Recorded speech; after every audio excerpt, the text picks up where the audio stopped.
Yes, I love this so much, Dana. I'm so jazzed to be here. Thank you for having me. So, I'm a relationship intimacy and empowerment mentor. What does that mean? I help you with deeper intimacy in relationship. I empower you to be your most thriving self, to be your most fulfilled self in relationship. And the work that I do that through working with your masculine and feminine energies, balancing of your masculine and feminine energies in all areas of the relationship. This is in the communication piece. This is in navigating conflict. This is in the bedroom. How do you work on expressing your desire, seducing your partner into feeling their desire? How do you also sink back into your fem in the bedroom? All areas of relationship. This is why I love working with masculine energetics, masculine and feminine energetics, because it applies to all areas of life too. Career, friendships, familial dynamics, so much more. Oh my gosh, I love it. So I have to ask you, like, are you in a relationship? Yeah, it's funny, Dana, because this is actually a post of mine because so many people ask that. And what I want to say is, first, yes, I'm in loverships. So I'm in a different type of relationship. Now, my work applies whether you're in a relationship, a traditional relationship, a monogamous relationship, whether you're in an open poly relationship, loverships like I'm in, or whether you're single. Because here's the thing when it comes to working with your masculine and feminine energies, yeah, my work, it's called Inner Union. That's my signature program. And it's all about the relationship to self is actually what's going to create the relationship dynamics that we desire. So I never like to use you see sometimes people tout their relationships as a means to sell their work. I rarely speak about my relationships because the thing is, I believe, and it's a great question though, because people are always curious. So here you got me sharing about my life. But I believe, Dana, that our capacity for intimacy lies with our capacity for intimacy with self. It's with how we relate to ourselves, how we relate to God, the universe, how we communicate with the people around us and that reverberates out. Yes, I have had this experience. And what I think is so cool is that for me, like when I had my spiritual awakening, it was the big shebang. Like this is the one that, the sober community would call me being struck sober, quote unquote. Mm. I experienced a miracle of being lifted of the obsession to drink and to like continue taking any kind of drugs to anesthesize myself from, not being able to handle life on life's terms. And so that moment in time, it was literally a split second. It it changed everything. It was a complete internal rearrangement. And with that, and this was over 5.5 years ago, but with that, um, it it changed everything. So when I say Mhm. everything, I don't just mean I stopped drinking, right? It actually changed my dynamic with my husband, which he's my soulmate. So it was one of those moments where it was like, wow, I thought that my life was situational. I thought I needed to go try to figure every little thing out, every situation in my life, every pocket. I had to like dig into each one and come to find out when I really, it's not that I worked on it. I just got to experience that that union back to myself through that moment in time where I had that clarity and that connection with God, which then right from that day on, I forged that connection, I deepened that connection. And that's all of my work. But I just have to say that the day that that happened was the day that I started to untangle this very imbalanced mess that I had in my relational life with my husband and with everyone else in all relationships that I had. And so I never put a label on it because I didn't know what to call it. And that's why I'm so excited to be on here with you today because I could pretend all day long that I really know something about masculine and feminine energies when in reality I don't use the verbiage, I don't use that language. I'm definitely more of a blanket generalized speaker when it comes to this stuff because that's just how I experienced it, but I'm so excited to learn like what does that mean? What is a masculine energy? What is a feminine energy? Do we all have both? Like what is this? I love this question so much. And first, I want to say, Dana, what a powerful journey that you've had. Yeah, to like shifting these patterns of going from, the drinking and the numbing out to then coming back to the union of self. We have such resonance there. And yeah, I love it because I feel that our traumas, our experiences, everyone's journey, it's really coming back to the self. So you really nailed it with that. And I love that so much. And also, I love that you spoke to balance of your relationships being off balance, because what I believe is when our relationships are off balance, oftentimes that's because we're off balance with our masculine and feminine energies. And, later I'd be happy to get into just my own journey with that being off balance because that totally resonates. And when I think about the energies, when you think about the energies, everyone listening, yeah, I want you to think about we all have both. We all have both masculine and feminine energy. Now, why I feel this work is really important and different is I feel oftentimes we think about the way the world understands the energies. Many times women think, okay, I need to be more in my feminine. Men, I need to be more in my masculine. What I believe is, okay, as a woman in my own journey, for me to truly be in my feminine, I needed to heal my masculine. I need to heal my relationship with the masculine, my projections towards the masculine, towards the early masculine figures in my life that didn't show up. And I needed to learn how to cultivate my own healthy masculine energy so that it could make way for my feminine to relax, for my feminine to sink back into herself and to communicate with ease, to be more at ease in relationship.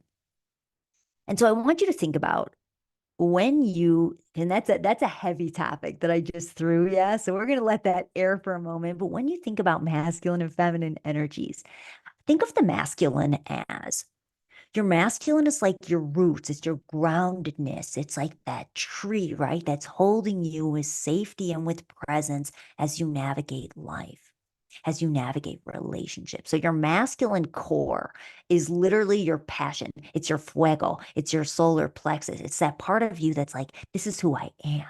This is where I'm going. This is what my needs are. This is what I want. This is what I deserve. These are what my goals are for myself, for the relationship, for my career, all of it. And your masculine is going to empower your voice in relationship. Now, your feminine is the part that's in yin, right? It's the introspection, the reflection, right? The easefulness, the pause, the silence, the curiosity.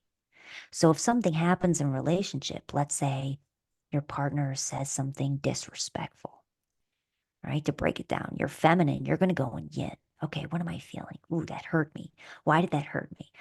Because didn't he made a slight at my expense in a group of people and didn't make eye contact to me or smile at me. So it made me feel like he doesn't value me.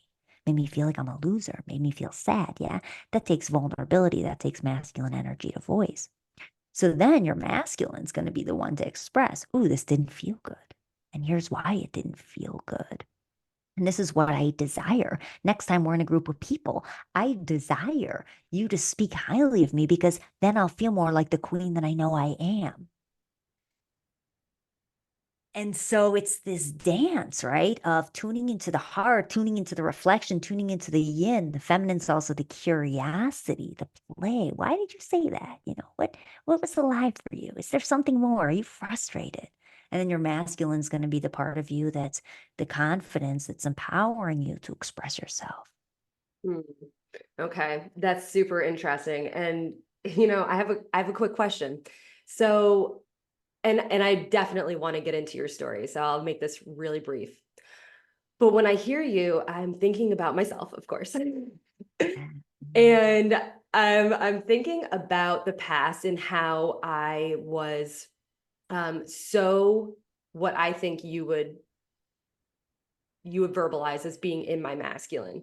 And so much so that like I overshot that mark to the nth degree. Meaning I was so much in my masculine that I couldn't let my husband also be in his masculine because I was always in a state of protection and defense.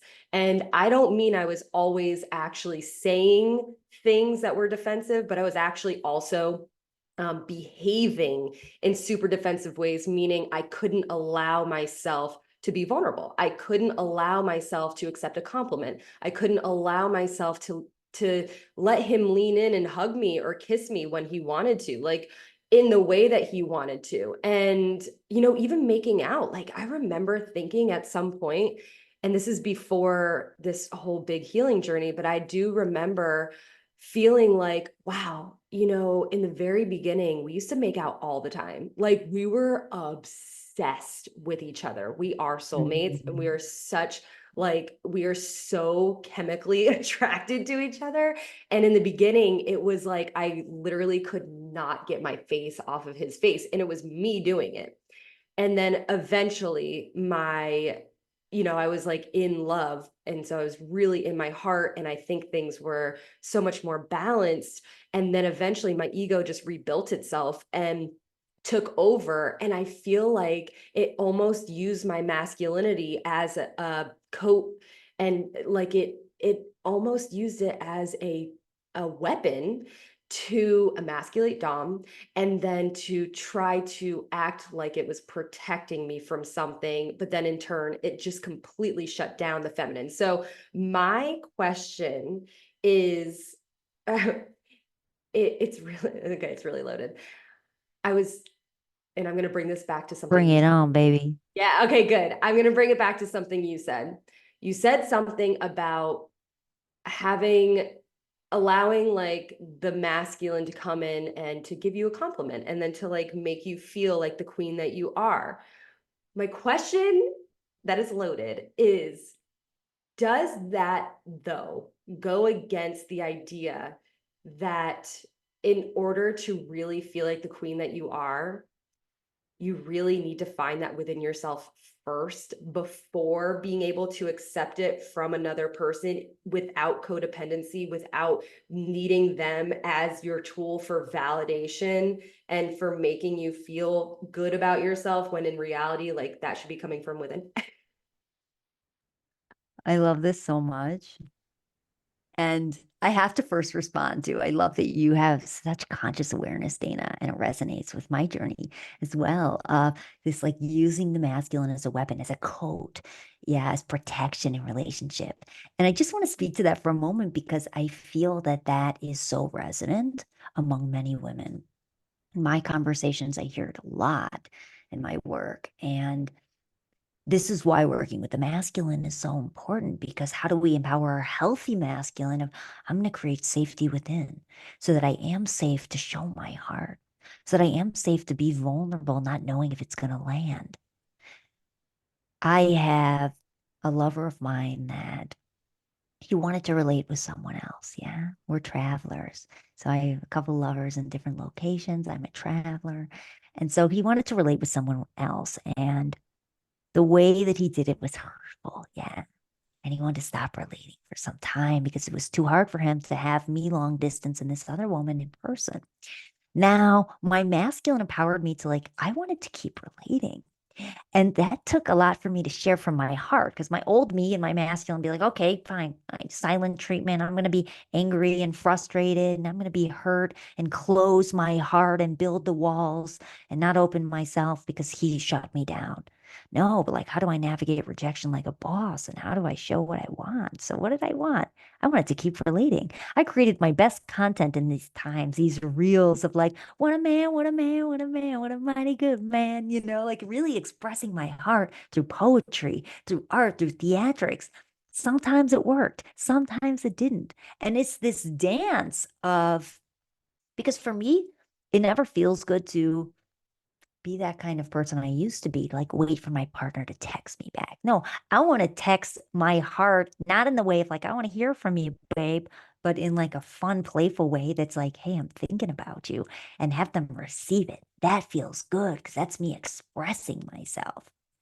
And so it's this dance of learning in relationship or in loverships. How do we express? And then how do we also know when to sink back, when to listen, when to let them come lean back in? And let me think if I have anything else on that, and then I'll answer your question. And it feels good for me. What I say is focus on your energy. Like what makes you feel most alive? If you want to express, if I'm thinking about a lover who I haven't spoken to in some time because we're both doing our own thing right now, and I'm feeling fly and I want to send a selfie of myself because I want him to see me. Yeah, no, I'm thinking about him. I'm going to do it because it feels good for my energy. And so it's noticing our own energy in a dynamic. Mm. To answer your question, which I loved about how to tell when I love that you talk about codependence, by the way, because this is a huge topic of mine. My second book that I'm writing, and this is years out, but it's all in codependence. Yeah, navigating codependence and how do we break free of that? Really have sovereignty in relationship and have passion that stands the test of time because that requires sovereignty. And so I feel like we have so much more on this topic, offline to dish about. But yes, you're right. So here's the thing. It's both. It comes back to self. If it comes from a place of empowerment, not this is what I need, partner. I need you to do this to validate me, to save me, to make me feel whole. No, that doesn't work. And that's an energetic difference. But if you come from a place of wholeness and it's like, babe, I desire that when we're in a group of people for you to make eye contact with me every so often and look at me and smile. Yeah, because it makes me feel more part of the conversation. And I think that would make me feel more connected to you, right? That comes from a place of empowerment. And that breeds intimacy because this is teaching people how we want them to relate with us. I have a sister of mine, in any relationship, a sister of mine, and she always used to go into teacher mode with me when we were connecting. And I hated it. And I had to say to her, hey, I'll say Mrs. X, Mrs. X.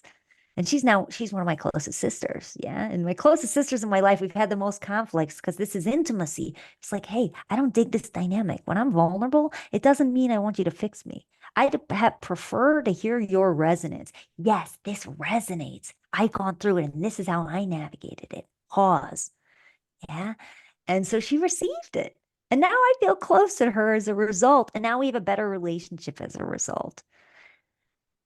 And we're going in so many directions here, but this is it. This is the empowerment piece. And this takes masculine energy to voice it, to not like shut her off, cut her off, be resentful to her, lash out in some other way. But it's like, this is what I want. Yeah, Partner, friend. I love it. And so what I'm hearing, your response to me and my question is really, it's a matter of vulnerability versus codependency. Because for me to be vulnerable, that's me allowing myself to have what it is that I really want, what my soul wants me to have. And that takes vulnerability, and that comes from a place of being vulnerable and letting that in. And then versus the codependency, which is me looking for something outside myself to validate my worth. Yes. Yes, yes, yes. Nailed it. That's awesome. And okay, so I just have to ask you, after hearing the word lovership so many times now, and I've never heard it in my life, I need to know more about this. If you're willing to speak on it, I want to hear your story now. I want to hear how you got into this. You are so interesting. And just from those little tiny seeds that you've planted along this past 20 minutes, I'm like, oh my God, I am following that trail of crumbs. I need to know more. So please tell me how you got started with all of this. Like, who are you? This is crazy. Like, I need to know. I love it. I love it. I love it. And it's such an interesting journey, our journeys of life. And how do we share? What do we share? It's been an evolving process for me, vulnerably. And when I think back to who I was in relationship, I used to be heavy in my feminine from a place of I was a people pleaser. I put my partners on pedestals. I didn't value myself. I didn't express myself. I minimized my needs. And this all comes from childhood, right? These dynamics. I molded myself to be this perfect version of who I thought my partners wanted me to be. Now, with that, I also had some unhealthy masculine tendencies of control. So, because I came from a place, I love it, we're bringing it back to codependency, to neediness, to lack. I would try to control my partners, control the direction of the relationship, try to make them fit into the box of who I think they should be because I needed them to be my partner because I didn't feel secure in myself if things didn't pan out according to plan. Right. And that's why that masculine, it's like, I love this saying. A bird lands on a branch, not knowing that the branch isn't going to break, but because it trusts its own ability to fly away. And that for me is it. It's like when we want to step into our divine feminine in relationship and be that queen and embody that queen is like, this is what I desire. This is what feels good. This is what doesn't feel good. And it doesn't mean you just cut a relationship and walk away if it doesn't work, but you do the work to like, I'm going to shift my way of being.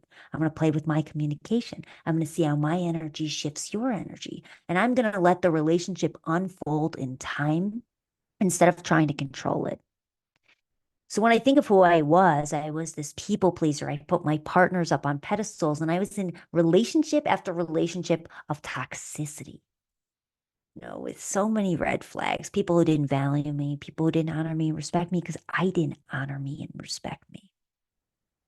And that brings it back to self, which I know you resonate with, Dana. And so I had this one relationship that was the straw that broke the camel's back. And it was my year anniversary in San Francisco with this guy. And something draws me to his phone.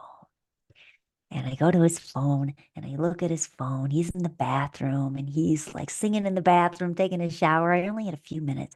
And I see all these text messages to all these different women. Hey, like it's Mr. X, let's meet at this restaurant tonight. Hey, Mr. X, it's 10 p.m. Come over. He's cheating on me. Now, I'm like, this is crazy. What? When he came out of the bathroom, I'm like, you're going back to New York. I'm going back the next week. This is over. We're done. And that sparked this huge awakening of like, whoa, what does it say about me that I'm in these relationships? Because the truth is, Dana, there were red flags. There were many red flags that I ignored. I didn't express myself. I was too afraid. I didn't like the way he looked at other women.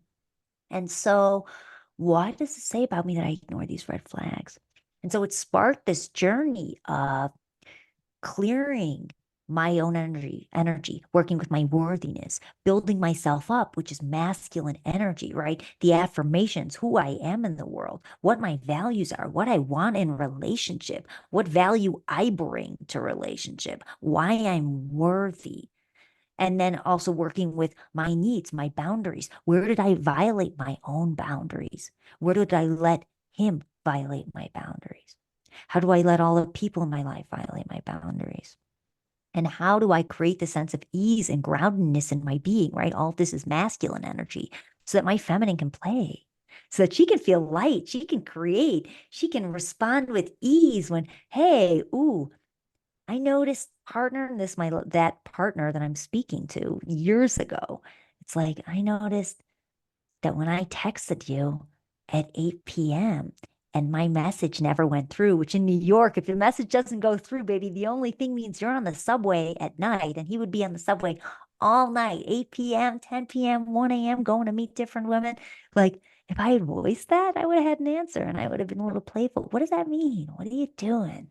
Right. And that feminine, our feminine, when we're held by our masculine, she feels safe to get what she wants, to express what she wants, to bring to light so she's not carrying anything in the body, any resentments, any frustration. So it was working with healing of my masculine and feminine energies and also healing. And this is a longer tangent, so I'm going to try to wrap it in here quick. It's also healing my dynamic with the masculine has been my journey of healing my own because we can't come into wholeness with self when we don't also heal our relationship to the early masculine figures in our life. So I always wanted my man to fix me, to save me. I didn't feel fully empowered in my life. And I was operating from my unhealthy masculine at times of hyper independence, not letting people care for me. And that's a different energy than a healthy masculine of like, I feel good. And babe, I really love for you to make us breakfast today so I can lay in bed and be, in my feminine and joyful. It's a different energy. Yes, I mean for sure. And I love your I love your candidness in your story. And it reminds me of just my past and how, I wanted, and I did a lot of work on really sex and relationships and looking at every single relationship I've had, every sexual relationship I've had, and looking at what I was trying to get from it as opposed to what I could bring to it. And what I know to be true about myself now is that in the past, I was always looking to be the prize. I wanted whoever I was with, I would do whatever I needed to do, right? These like self-seeking behaviors. I would do whatever I needed to do, say whatever I needed to say in order to feel like they were putting me on a pedestal because that was how I was attempting to find my own self-worth. And I had no idea I was doing it. I was completely blind for the 10 years that I behaved like this. But knowing what I know now, like my worth is 100% my responsibility to cultivate, right? To really uncover, because I believe that my worth is just my soul, like my spirit. It's that intangible thing that's never going to die. And I feel like that's where all of the answers to the questions that I have about my value come from. And so yeah, I was just thinking to myself, man, I used to really use men. Like I used them. It's funny, this energy of it resonates for me, and you tell me if it's in the same way or a different way, but I used to get my value from, yeah, who I be in bed. I always joke I was like an epic performer in bed. And I kind of lured men in the shadows, and that made me feel valuable. It made me feel sexy. It made me feel feminine. But it's interesting because at a deep level, I didn't actually feel honored and adored and worshipped in bed. And I'm going to bring it back to the masculine because for me now, my bedroom dynamics are filled with passion and desire. Here's why. The dark feminine is masculine energy. Okay. The woman that can seduce. How do we seduce? If we want our men to ravish us, right? If you're a woman and you're listening and you want your man to ravish you, how do you get him hungry for you? How do you seduce him, right? And whatever that flavor is for you, like come over here, baby. I want to sit on your lap. Like I want to see this. Or are you, you know, in your little undies doing a little dance for them? Yeah, take a seat. Take a seat, daddy. Watch the show. Yeah, whatever your flavor is, right? And it's like, how do you create this dynamic that's going to fuel their fire? Because unless you're with a more masculine man, which for me, I prefer more, when I say feminine men, I mean, I prefer men that are connected to their emotions, that are in their feminine, right? They're connected to their emotions, right? They're sensitive. And if you want to invite in their primal, their hunger, their desire, learning how to use your healthy masculine to seduce them, to invite them, to entice them to do what it is you desire in the bedroom or in any way, entice them into having a hard conversation. That requires masculine energy. And it's this dance, even in bed, of this play of expressing yourself, expressing the wild things that are in your mind, learning the art of seduction, then allowing yourself to now, I'm going to sink back and I'm going to receive. I'm going to be in my femme and I'm going to be less in my mind because I used to always be in my mind, more in my body. Now I'm going to feel my sensations, feel what I'm feeling, enjoy my pleasure, allow myself to be disconnected to them in the disconnection, quote unquote, disconnection of like, I'm going to let myself close my eyes and go inwards. And we can still be connected through that because that is the expression of the Shakti. And that's what masculine energy desires and vice versa. And like what, and I tie it back to why I'm speaking about this with what we were talking about. For me, that like performer energy in bed, that's actually wounded masculine because I'm not actually in my pleasure. I'm being this performer to get the guy to feel powerful, to feel like I'm on their pedestal because I'm epic in bed, but I'm not actually enjoying myself in bed. Yes, yes. And that was my experience. I will say yes to that because I did the same thing. And so I was using my sexual powers basically to, like you said, and I do want to just actually clarify something here that I didn't sleep around a lot, but I did like, I used my I cheated a lot. Let's put it that way. And never, Dom, my husband, is the only person that I have never cheated on in my life. And it was like I just always had my eyes out.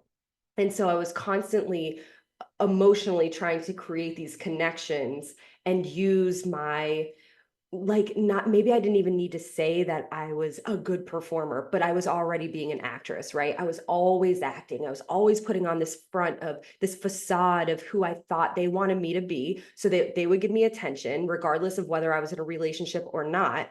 And what I want to say is when I did sleep with people, when it did get to that point, and I was putting on this performance and not enjoying myself, doing it specifically so that I could feel validated, like and I mean it's in a sick way, in my opinion. If I didn't get what I wanted after, which was that validation, which was them to say, wow, you're amazing and I want to be with you and I don't want anybody else and I only want to look at you and I only like you and you're the best and oh my God, if I didn't receive, actually it's kind of funny because it's twofold. If I didn't receive that, I eventually, and I mean I have had moments where I just exploded. My masculine energy was so strong and so if I tried to stifle it whatsoever, eventually it would lash out. And so I found myself in situations where I was like in somebody's truck and I'll never forget like I, I'm I was drunk, but still, I remember not getting what I wanted from that conversation after my emotions had finally started coming out, like my real feelings that I had stifled. And I just remember not being able to control myself. And I screamed and I said some really, really airtight, very, very cutthroat things to this person, thinking that this was going to be a way to get what I wanted eventually. So I lashed out. But then on the other hand, if I did get what I wanted, because I still did not have that value for myself, I would still do the same thing. So I would find boyfriends who adored me, would do anything for me, just fawned over me. People would call them puppy dogs, and I didn't like any of it. I was totally like repulsed. I was like, ew, why are you like get away from me? But then I would stay in those relationships for years and years, and it would just was the craziest cycle. But then I found myself in the situation where I had my soulmate and now I'm starting to realize some things. Now I'm on this journey of healing. And it's like, oh, okay, like this is how it's supposed to be. I had to find myself first. I had to connect to her. And that in doing so, I think balanced both of those energies eventually. It took a lot of work, by the way. And now I'm able to like receive. And it's crazy because Dom can like he can actually be the man and he tells me like I feel like a man, like you let me actually be a man now. And he is I have to say this too. I had this idea of what I really wanted in my head back when I was dating and I didn't know Dom. And I think, and you can tell me if I'm wrong, but a piece of this was, I didn't let myself have what I really wanted. What I really wanted was specific. Like, I was really desiring, like in my heart of hearts, right? And I did not honor this whatsoever. because I didn't know that I could. In my heart of hearts, I wanted like a very like strong, like emotionally strong, but muscularly strong, athletic, intellectual man. That's what I really wanted. But I kept settling for maybe some of that or maybe none of that. And that also ended up really imploding at some point. Yeah. I also love this visual of you in this pickup truck and just exploding and saying crazy things. I love storytelling like that because my mind is wow, yes. And it just resonates, by the way, because I even just did a post today around my mother used to call me 0 to 60 because I could go 0 to 60. And I wanted the reason I want to speak to that for a moment is like if you're going 0 to 60, if you're listening and you can easily bottle up and explode, right? That's a sign where we're not being expressed.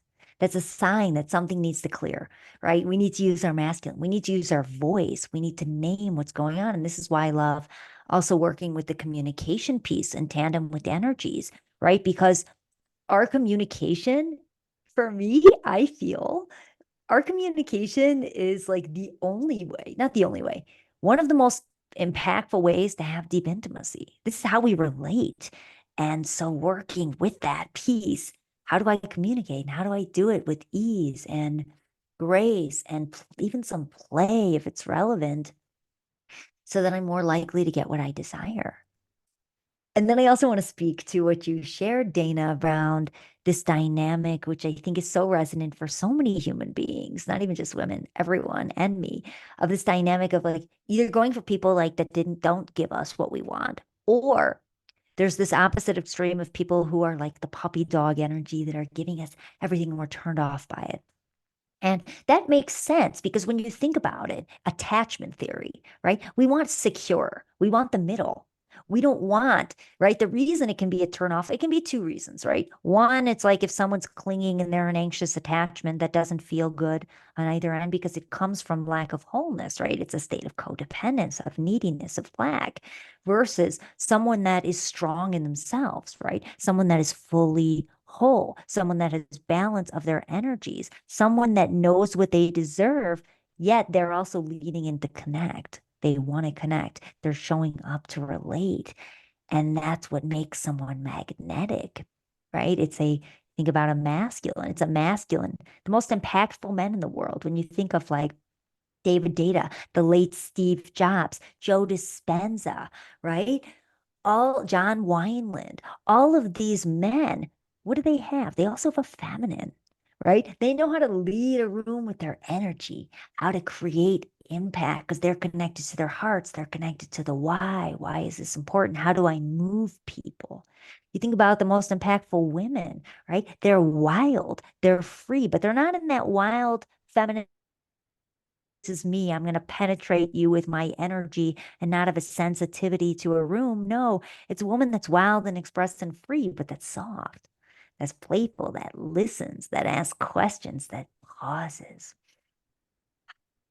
smiles, right?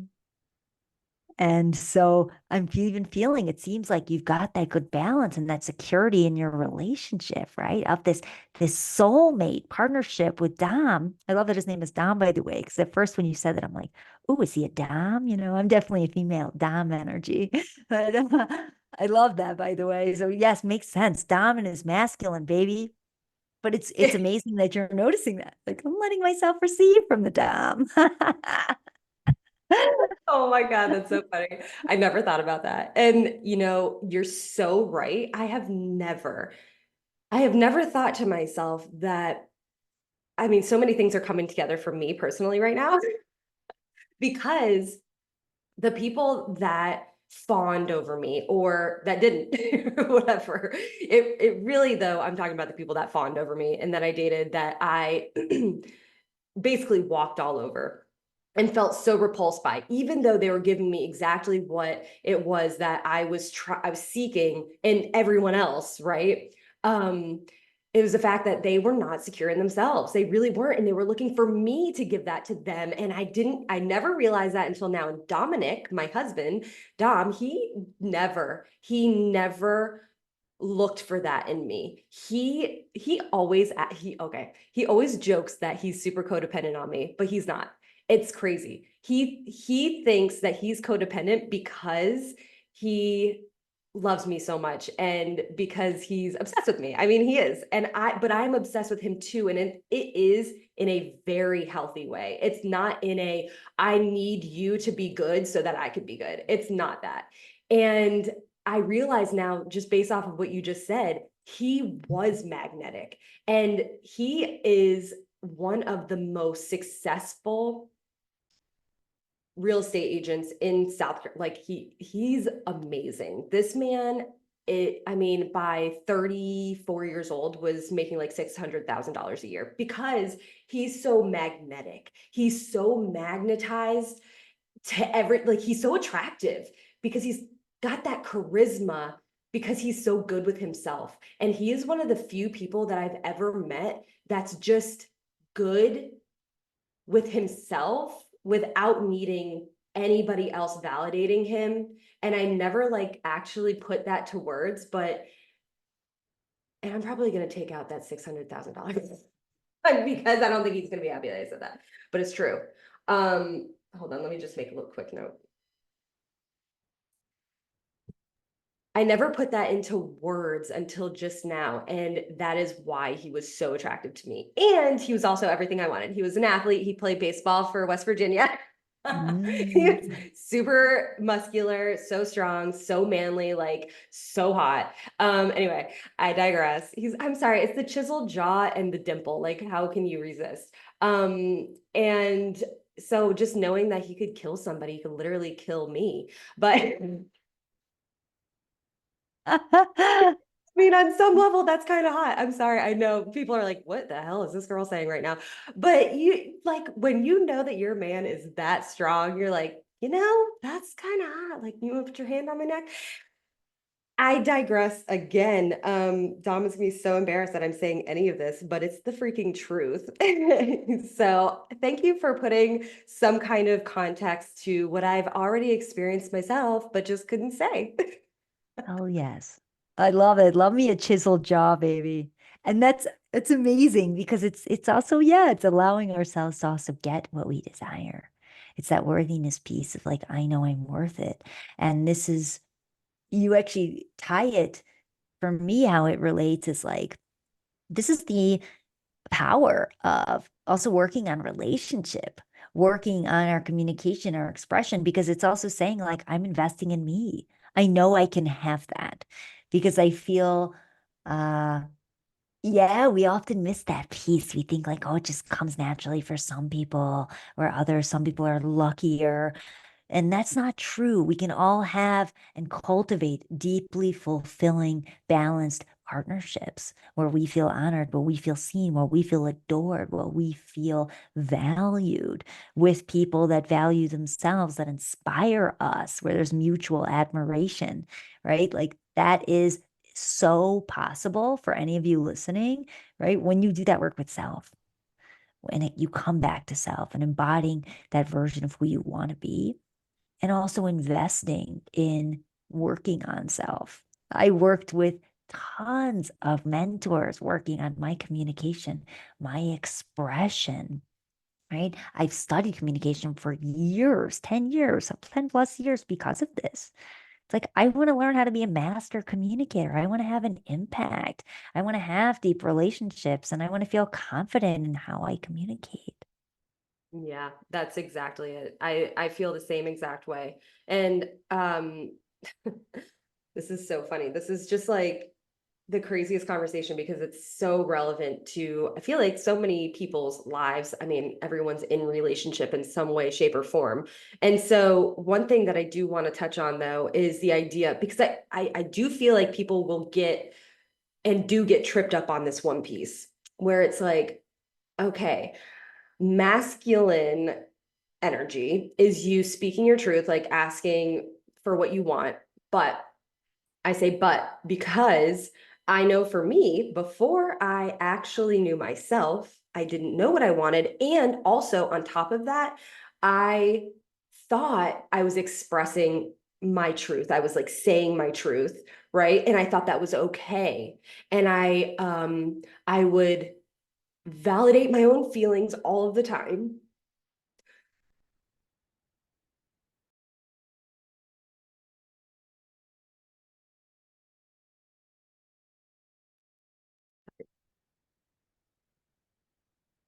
I would I would validate my own feelings all of the time, but I know now that that wasn't necessarily my truth. That was like my ego's truth. That was me again trying to get, trying to see what I could get from other people and trying to see what I could get from the world. And until I had that realization that I'm not here to get, that I'm here to give and to also receive, but I'm here first and foremost to serve my higher self, to really make an impact on the world, but like to shine my light, to spread my light. Until I had that awareness, I was incapable of speaking any real truth. I thought that meant me calling you out. I thought that meant me saying whatever the hell was on my mind and saying, well, that's the truth.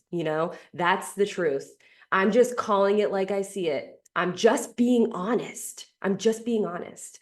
That's not until I knew myself, I wasn't being honest. I was actually acting out this false narrative that my ego had created by using my masculine energy to forcefully manifest itself out into the world. It's crazy when I look back at it because it wasn't me and I was acting as if it was. And it's really kind of creepy because until I like pulled back that veil, I really didn't realize that. And it's actually kind of scary. And I think that's how like a lot of sociopathic tendencies happen on this earth because people have no idea. They don't know the difference between the illusion and reality. And so then they start saying things as if it's quote unquote the truth, when in fact it's really just their ego trying to project something to make itself feel more secure. And I just also want to say that I think that the easiest way for me to describe that error is to see things as your quote unquote truth, which really might not be the truth, and the universal truth. Like, what is the universal truth here? After you've connected to your higher self, now what's the truth, right? Because for me, I had to really question that, and I really had to dig deep and learn how to respond in a way that I was communicating my universal truth as opposed to my personal truth, because my personal truth isn't always the truth. Yes, I love that. And that's such a good tool, Dana, for everyone listening to use that as a guide, right? Like, what is the universal truth? And what is the universal truth you're checking in? Is this my truth? And another way that I love to also tune in to that so that we're not going into this, because I used to do that too, this projecting, this saying, cutting things, really digging in the knife. I could really, make someone feel like dust if I wanted them to. But that's the wounded masculine. It's not speaking from the heart. So then it's like, how do I come back to my heart? What am I feeling? Like, if I were to be really honest, what am I feeling? I'm feeling like a loser. I'm feeling slighted. I'm feeling disrespected when you do this, partner. And that touches a wound because I never felt respected by my family, and respect is a big wound for me. I'm afraid you're going to leave me when you threaten the relationship. It makes me feel like I can't trust you and that our relationship is unstable. When you say you're going to do something, when you say you're going to plan us a date on Saturday night and you don't follow through, it hurts me because it makes me feel like I can't rely on you. And I want to feel that from my king. Yeah.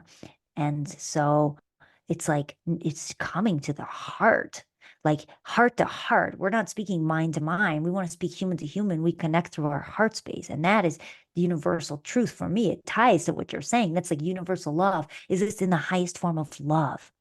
Highest form of love. When my lover, one of my lovers, wanted to disconnect from me, you think I didn't want to say all the wounded feminine things? What, you're like, you can't keep it in your pants. You can't wait. We're going to reunite in a few months. Like, I could say all these mean things. Yeah. That's not in the highest service to love. Highest service to love is I'm going to give because I want to give, like you say, not give to get. I'm going to share my heart. No, I still want to relate. I'm going to send you the sexy poem. I've been thinking of you.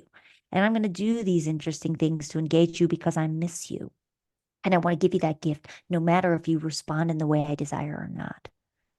And that is it. That is intimacy with life. That is intimacy with all our relationships. It doesn't mean how long you've been in a partnership for, what kind of partnership you're in. I don't care about any of that. It's about your capacity to share with the world, to serve the world. I love your word service, to serve the world, to serve love in the highest form, because that is why we are here, to open our hearts, to live, to love, to play, to laugh, to grow, baby. Hmm. That's okay. So in sobriety, there's something that I've heard a million times, and it's so good because it's so true. I people will like mention how long they've been sober. I don't care. Genuinely, I could not care less about how long you have been sober. What I care about is how happy are you? How fulfilled are you? How deeply are you connecting to your higher self so that you do not feel the need to numb, right? And it's the same thing with the relationships, with everything. It's like I don't care how many like I don't care how right you feel. I don't care like how happy are you? How happy are you with this decision? Like truly happy. Does it make you happy, or are you doing it just to be right? Or are you doing it to serve some part of yourself that is honestly just self-righteous and looking for that that hit of dopamine that you get when you are feeling like you're right, you know, or your anger is justified or this or that. Like it does not matter how often you're right, how often your anger is justified, because honestly, it never is. It never is. What really matters is, are you happy and are you doing things from a space of wanting to be happy? And if you're not, then it's like, what is the point? What are we doing here? Oh, I'm so inspired. I'm loving this conversation so much, Dana. This is just so deep and so valuable for everyone listening. Because, yes, yes, who cares how much money you make, all of the external things? Who are you? And that's magnetism. It comes from the inside. Who are you? Do you love yourself? Do you honor yourself? Are you committed to yourself in the highest form of love always? Yes, yes, yes. Hmm. I I think we have more to talk about, but like we should do another podcast episode. I swear to God, this happens on half of these where it's like, oh, I've got a whole other episode planned out already. So just let me know when you're available. But until then, let's wrap it up. I am obsessed with this conversation. I feel like there's, like I said, so much more to dig down on. Um, just because everyone's in relationship, and I know for me, like I've had multiple clients come to me and tell me certain things about their sex life that they're doing that I think to myself, oh my gosh, if you only knew yourself, if you only knew yourself, you might not keep doing that. And then we get there and then they stop doing that, you know what I mean? They stop behaving the way that they've been behaving for 30, 40, 50 years. And it's like, oh my God, it was right here all along, right here. Like my happiness was right here, wasn't out there.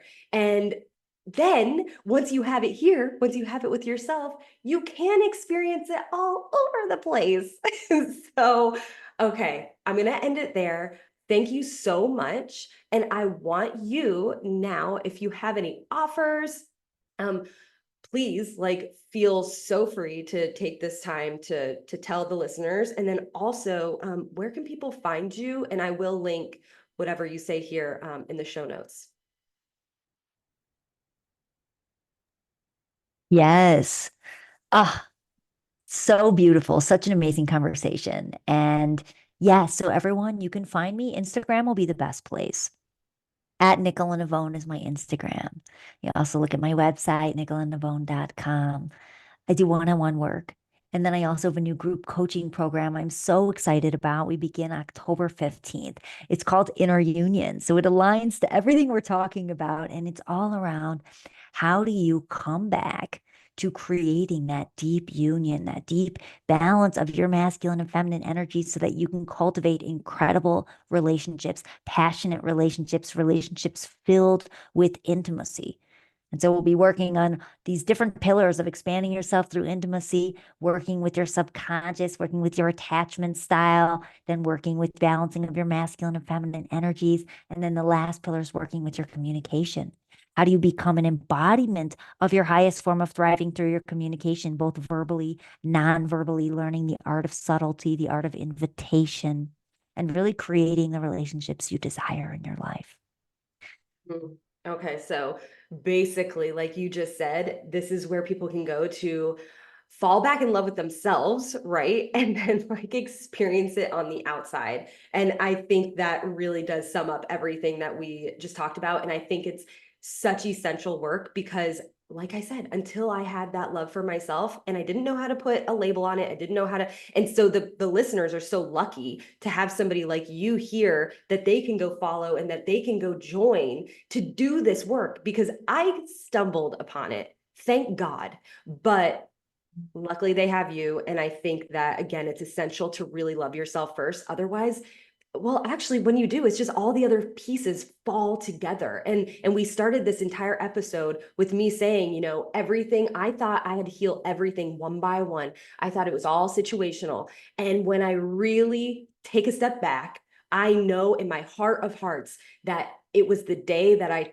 decided, I chose myself and I decided to let go of the outside world for a little bit, work on me, and really connect to who I am at the core, which is my spirit. And the rest took care of itself. So the work that you're doing is essential, essential. All right, Nicola, thank you so much again. I appreciate you so much.